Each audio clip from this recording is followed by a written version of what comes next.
Okay, our last group of speakers for the morning are Eric Hanson. He's a traffic engineer with Strand Associates. I work with him. And Tom Lynch, formerly a traffic engineer with Strand, now currently with the City of Madison. They're going to be talking about improvements on Monona Drive, which is on the southeast side of Madison.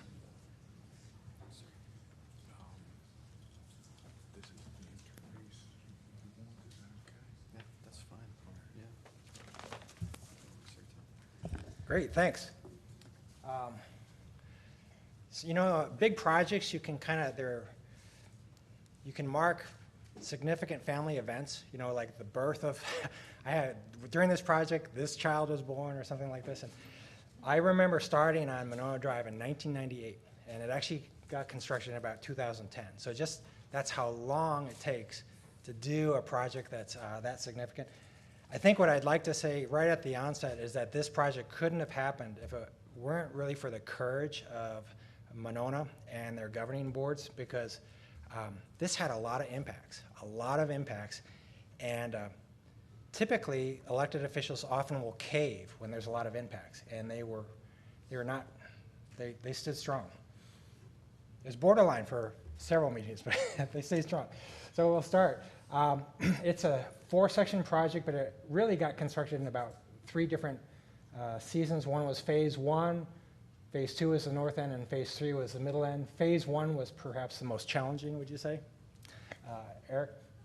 The existing conditions, this pavement was built, I think, between 1958 and 1962, in the year of the automobile. You think of the automobiles that were back then, you know, they had the wings on the, you know, it was cool, right? And you wanted these auto-dominated corridors.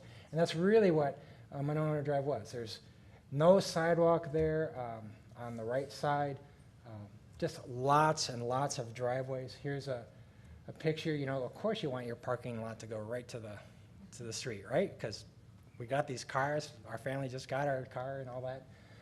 And that's very attractive, don't you think? Room for utilities and everything.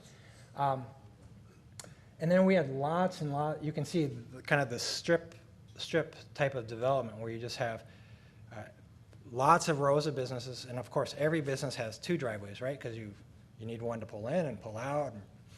And sometimes why don't you just have one long driveway for the business, right? Pavement, because it was 40 to 50 years old, concrete, it was really falling apart. Particularly in the winter, it would give a rough ride. This is an illustration of the access points. Every star is an access point. There's a lot of them. It ended up being an access density of 50 access points per mile, which is, I think, is kind of high. You know, this is what our crash rates were: property damage, injury, and then the total. We were really about 3 times the state average when we were doing this for an urban roadway. 40% of the crashes were rear end, and I think this is not untypical of a 4-lane undivided. How many of you have had to work with a 4-lane undivided? Aren't those great roads? No, they're not. They're terrible roads, right? Because so you think you got 69 driveways, you know, per mile. All these people making left turns, you know, and of course people are not paying attention. This is rush hour driveway. It's just terrible. It's a terrible, and this is the main street of Monona. This was really their main street. So the access goals is we really needed the acceptance of the business community to maintain council funding. And there was really a strong desire for a 2-lane or a 4-lane roadway with a twiddle.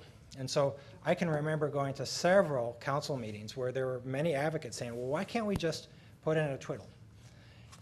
And so any of you go to the south where they have these 4-lane roadways with 16-foot twiddles? You know, you can land an airline on them. You know what I mean? You really can. Especially if you underground the utilities, then there's no obstructions. You just do it. And they're just not very attractive. They're not very attractive roadways. They don't enhance the community character at all. They don't really transform anything. What they do is they take care of the left turning conflict. So if all you wanted to do was provide a refuge for the left turning conflict, that's great. And then we could have gotten the whole support of the business community. But that roadway could have been so much more. And so what we were trying to say, this is your one chance. You're only going to do this, once every 40 or 50 years. Why not do it right? Why not do it right? And I remember, I can still name the older people that I was saying, let's do this right. Let's not cave. So I think Eric's going to talk a little bit about the design details, and I'll come back. Yeah. Oh, no, maybe not. That's still me. That's right. Can you tell I practiced a lot? This is a typical section. We already saw it. Really, those 2.5 foot wide terraces, they're basically for utilities, but they're very difficult. What do you do with them? Do you hardscape them? If you put a lawn there, there's nothing really good about it. This is typically, in this instance, you could see what was happening with the terrace. It was being mowed, but then you have your parking right up to it. The management goals were to reduce the number of access points, provide a refuge for left-turning vehicles, and provide access to both directions of traffic for businesses, and minimize the parking loss. And so those are pretty substantial goals. You think about it, if you add a median or a left-turn refuge, you need room, right? And where does that room go? It goes right there, right? Does it look like that business needs that parking? It does, so how do you do this? It's just really hard. And then typically with a median, does every driveway get to have a left in and a left out? No, that's very difficult. So how do you do that? Yet we still needed to maintain that business support so we could maintain the older support so we could keep the project going. So now, this is where we... All right, thanks, Tom. So good introduction as to the challenges and what we had to work through. So our strategy to try to accomplish this project, Tom mentioned, was to certainly introduce a median in this undivided roadway. The 50 access points per mile, there's a correlation between that and crashes. So we wanted to consolidate or combine access points at property lines, so make joint access points, and try to consolidate those in a way where every property would have full access to Monona Drive. With the median, of course, we want to provide refuge areas for those left-turning vehicles so we could cut down those rear-end crashes. And, closing access points was certainly a challenge, but the upside of that is every time you close an access point, you freed up more room to add parking back. So there was certainly a balance there to work out that solution. So real briefly, just a proposed typical section. I won't go into all the numbers, but essentially we're still keeping 2 travel lanes in each direction. Wanted to get on-street bike lanes in both directions, have sidewalk, and try to get a meaningful terrace, something you could plant a tree in or actually have room to have a sign in. On the south half of the corridor, we actually had pretty substantial right-of-way available. So we're able to use the typical shown here where we had a bit wider median, a little bit wider terrace. The north half of the corridor, very restricted right-of-way. We actually tightened this up. We tightened the terrace up to, I think, 4 feet, enough to get a small tree in, and we tightened the median up to 12 feet. So, as we mentioned, if you're going to start reworking everybody's access points, start combining, that's pretty disruptive to how these parking lots are laid out. And this is just an excerpt from the plan that shows a 600-foot stretch of the roadway. And all the blue are parking lot areas we reconstructed and reorganized. So it was pretty substantial. And in a lot of ways, the parking lot design was probably more challenging than getting the road designed itself. And when we were reorganizing those lots, really the goal was to try to get a drive aisle, almost like a frontage road on these properties, where you could have several properties get to a combined or shared access, which is highlighted in yellow, that was located at a full median break. So in other words, by using these drive aisles, combining accesses, you're still able to tell the businesses or show them that they still have full access to and from Monona Drive. And just an aerial view of what that looked like. Again, you can see the drive aisle on the top, a combined access typically at the property line. And here you can see the raised median that was implemented. with the left turn refuge. And you may notice these left turn lanes, they're not extensive. They're not 200 feet long. We just wanted to get something in there that could store a couple vehicles and get them out of the main line. Yes, sir. Question with your aisle, did you go through covenant language to get agreements that perpetuated? So we'll talk about that. Okay. Yeah. Good foreshadowing. So with this general strategy, I think we got to about a 43 or 44% reduction in the number of accesses along the corridor, which is pretty significant. As you can imagine, if we're crunched for space, there are a lot of features that we pushed to the minimum design standards. We never went substandard, but we did have to go to minimum lane widths and push the limits, so to speak, to fit it all in there. Just a kind of a view showing these shared accesses real quickly. This was a screen capture from the plat. So the blue squares are separate businesses. You can see the property lines. And again, we're trying to combine accesses, put them on property lines. But what that requires is you got to get a permanent easement to allow both properties to have rights to that access. Could you back up again and say? So, I'm sorry, those red patches there, Yes, sir. you bought those? A permanent easement. Yeah, the city bought easements, because in a perfect world, neighbors would get along, right? yeah. And tell you what, I'll let them, they can get in on my side, and I'll let you, they can get out, but they weren't very neighborly. You know, some people actually wanted to put concrete parking blocks. Yeah. You know, and so we actually had to buy it, and not only did we have to buy it, here, can That's I? a pointer. Yeah. Because, you know, we're also fighting the budget, right? Because PLEs are expensive, right? They're almost as much as free. I just want, it would be nice if we could just buy this much, but no, we had to buy all the way up to the aisle. Otherwise, the property owner said, well, I'm not gonna let, you know, my neighbor's cars go on my portion. So, it's almost like you were a business counselor, you know, helping. It was amazing. So how it looked in the end, just from an aerial view, what I've highlighted down the median there, those two white circles are full median openings. So you have full access to and from the roadway. And you can see this arrow, how we pushed a drive aisle through. Almost acts like a frontage road. And then you have a shared access. And down here too, there's a shared access as well. So really, even if your business was here, you still had full access to Monona Drive. You had options with those drive aisles. Just another section of the corridor. Again, you can see the drive aisle concept. We have a shared access here that has full access to and from Monona Drive, and right at the tip of the arrow, there's a signalized intersection with another driveway. So able to consolidate, but really you still have pretty, meaningful access to and from the roadway.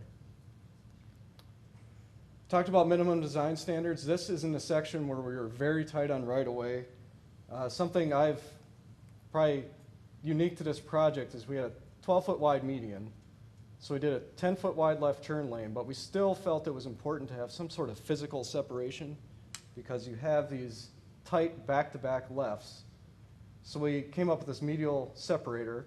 I mean, it's just a mountable curb, 4 inches high, different color, but again, it's better than putting paint down to trust that drivers are gonna, somebody cheating over into this left turn lane isn't gonna hit somebody cheating over into that left lane. Over there, there's a. Oh, question. Quick question on that.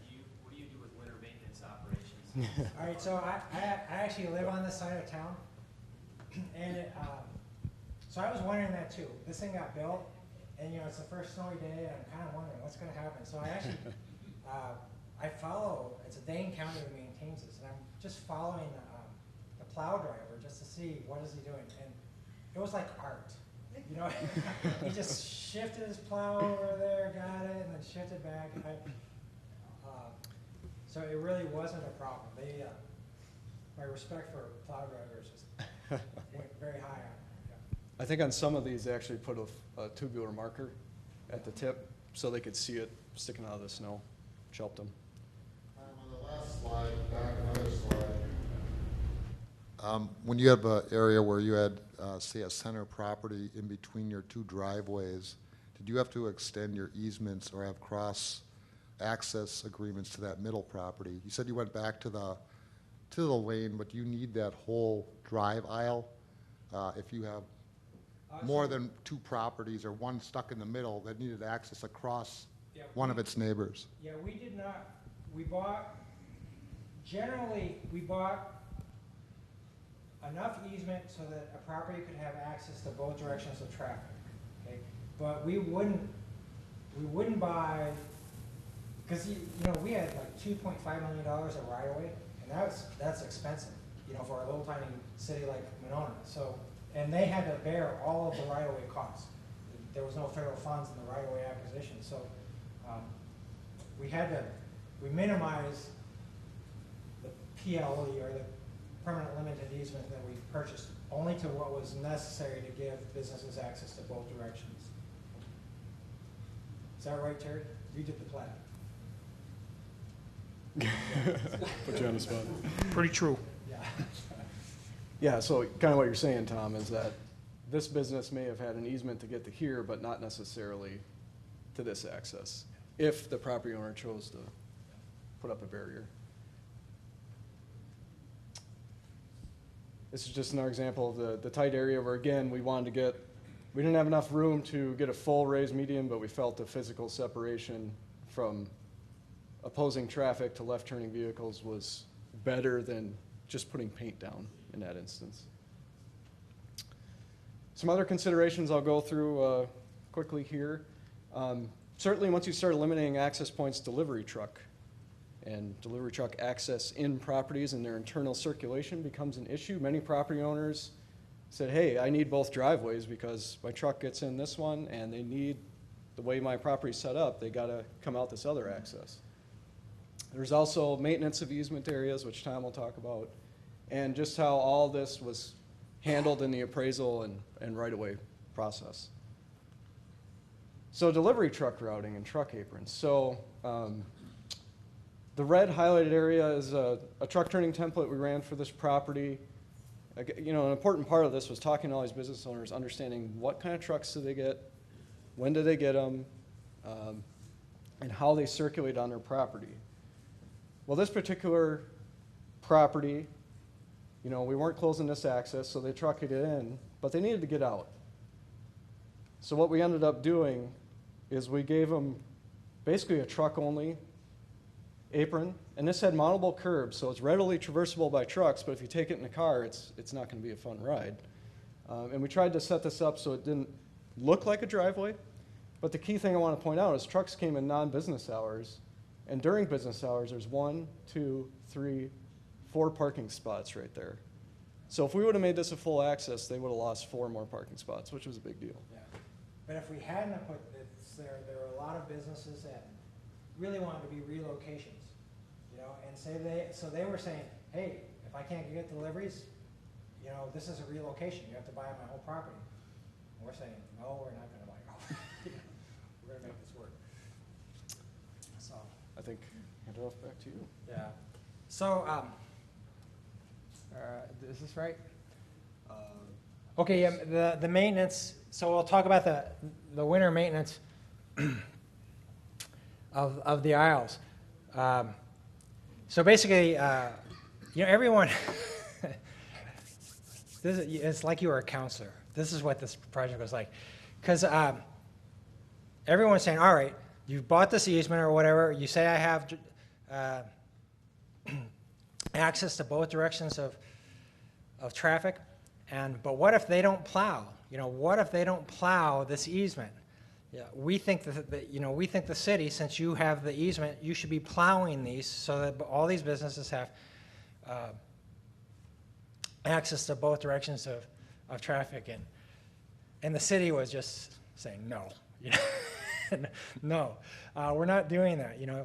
You guys plow this pavement now, and you know what? After this project is over, you'll still be plowing this pavement, And they actually said, no, we won't. And so what we did is we handed out, well, here's an example. If you feel like you need an agreement of joint maintenance with your neighbors. Here's an example agreement. We've drafted it up with an attorney, gave it out to everyone. And some says, well, I'm not going to do this, or what if my neighbor doesn't agree, or they use a different company than I use, and I'm not going to do that, and everything. So it was just funny, because again, the first snowfall, the first real snowfall where you get 4 inches, where something you really have to, and so I drive down in my car, just can't wait to see, and magically, all the parking lots are plowed. I don't, you know, they, so somehow things worked out. You know, somehow the business owners had to talk with each other. They came up with a resolution, and the city didn't have to be plowing or private parking lots. Valuation by appraisers. Actually, one of the appraisers that worked on this, John Rawlings, is in the room. You could raise your hand. Oh, you don't want you think we had 57 parcels, business parcels, and every one was a pretty unique valuation problem. Just an interesting thing. So, you know, the way right-of-way acquisition works is that you do an appraisal and make an offer based on the appraisal, and then the owner gets a chance to get their own appraisal, and oftentimes the owner's appraisal would assign very high damages for this change in access. And you really don't want to go into court. You know, it just is messy and no one really wins. The state and the city appraiser really assign more modest damages for access changes because you still have access to both directions of traffic. You know, we're just moving it. In the end, few parcels went to condemnation and fewer still went to appeal. Probably about 13% of our parcels went to condemnation, and really only about 1 or 2 went to appeal. Vacation of right-of-way. This is actually, how much time do I have? I have 6 minutes. This is a story. So back in the south portion of the corridor, this used to be Highway 51, so it used to be a state roadway. And so the right-of-way was about 120 feet in the south portion of the corridor. So the businesses on the south portion were using that right-of-way for their parking, okay? And so when we come through and we just take back our land, right, because it's our land, right? You're taking away our parking. Well, no, it's our parking. It's our land. No, I've been using that parking for 50 years, you know, or 40 years, and they really did need a lot of that land for their parking, but it did belong to the, technically the State Highway Commission. And so that's very, very complicated. And we still have to maintain the support of these business owners because they can kill the project through their alders. So it was just very challenging. What we ended up doing is taking a portion of the right-of-way, okay, taking a portion of the right-of-way that we needed for the roadway, but then we vacated the remaining portion of the right-of-way so that they could actually own their parking, okay? So that was an interesting thing. But who owns that right-of-way? The state of Wisconsin, right? Because this used to be Highway 51.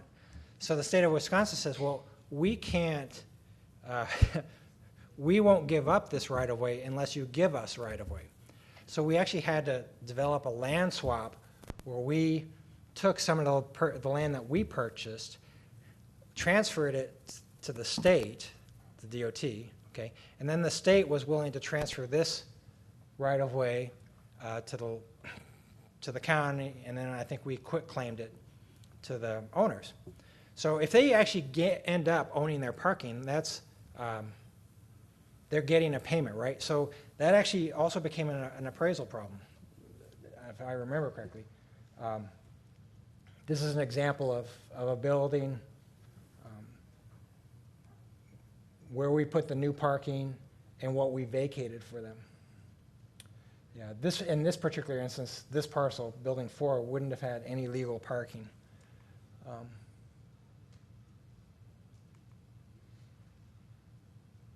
Yeah, this is another instance where without vacation, the parcel would have almost 2/3 of the existing parking removed. So really, we didn't need any land from them, right? Because we owned all this land, right? So we're removing access, which technically you can't really assign too many damages to, right? We do need a temporary construction easement to rebuild their parking lot, so they're getting a new parking lot. So really, our TLE, our damages are not modest, right? And then we're also subtracting the value of the land, giving to the owner that they think they already own, equals our offer. And so they're saying, wait a second, you're taking away a third of my parking, and you're giving me nothing for it. Says, no, we own the parking. It was, and actually the one appeal, I think, was on one of these parcels that went to it. So, so the results, access points reduced from 69 to 43 from Broadway to Flom. Our crash rates, you can see they went down quite a bit, maybe 30% reduction in total crashes and 45% reduction in injury crashes, which that's not bad. And here's just all stories. All right, this is a great story, but I'm not going to tell it because the next one's better. All right, so this guy is Schwen, and he's an old salty guy. This whole parcel is contaminated. You know what I mean? And so he wants us to buy him out as a relocation because, you know, it's a dirty parcel and all that. And so he won't sell us anything. And he says, well, if you don't give me enough drive aisle here, then I don't have those gas pumps, and I need those gas pumps for my business and everything. So I'm going to be a relocation, and you have to buy me out, and this is a dirty parcel. Says, no, we're not going to do it. So this is where we lost our terrace here. We just did everything we could to skirt the right-of-way, and then we opened this up, and we didn't put a barrier here. And so 4 years after the project, I went back to property owners, and I said, was it as bad as you thought it was going to be? And this guy, Ken's Meat Market, he says, no, this is great. This has worked out way better than I thought it was going to. This is a tribute. They should do this everywhere, up north and everything. And this guy, Schwen, this old guy, says, it's even worse than I thought. Cars are cutting through. Well, even the police cars even are cutting through. And then I turn around, and lo and behold, a police car is cutting through there to get the Panther Trail. So in future stories, I tended to use this guy's story more than Schwen's story. But all right, so that's it.